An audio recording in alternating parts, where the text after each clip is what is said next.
छोटीशी आठवणी सांगली आमच्या वर्गाशी दिलेल्या.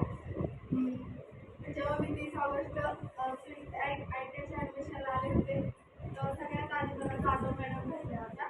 मी आले होते कोपासाठी ॲडमिशन घेण्यासाठी, पण मला कोपासाठी ॲडमिशन भेटलं नव्हतं. पण मॅडमची एकच काय होती, कोपासाठी नाही भेटलं तर स्वीट टेक्नॉलॉजीमध्ये घेतला. मी म्हणलं बघू आधी भेटते का बघू ते, पण मला भेटलंच नाही ॲडमिशन शेवटपर्यंत. मी स्वीट टेक्नॉलॉजी मला माहीत नव्हती ते होतं, म्हणजे मला आय टीबद्दल काहीच माहिती नव्हती. आता फक्त आय टी आधी असा विचार केला की आय टी झालं सगळं करतात, नापास झाले कसं मी नाही करणार, माझ्यासाठी नाही असं वाटायचं. माझे जरा स्वप्न वेगळे होते, मला एकच नोकरीचा नाद होता. त्यामुळे 1 वर्ष माझं गॅप पडला फर्स्ट इयरसाठी. म्हटलं 1 वर्ष वाया जाण्यापेक्षा आय टीत ॲडमिशन घ्यावं, काहीतरी नवीन शिकायला. म्हणून स्विंग टेक्नॉलॉजीला घेतले. मॅडम म्हटलं फॅशन डिझायनर म्हणून घेतलं ॲडमिशन काहीतरी नवीन शिकायसाठी. मी इथं आय टीला आले, तिथलं सगळ्या ट्रेड समजला, काय शिकवतात हे समजलं.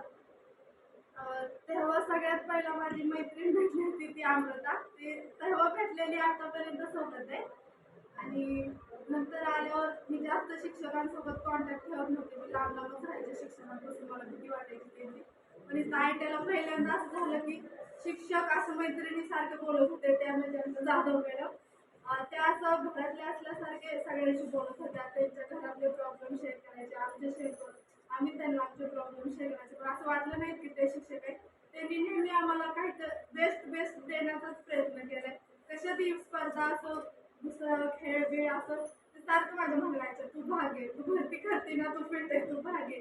त्यांनी रनिंग असो, भाषणाच्या स्पर्धा असो, त्यांच्यामुळे माझे नंबर पण आले भाषणात. कबड्डीपर्यंत पण जिल्हा खेळून आले त्यांच्यामुळे.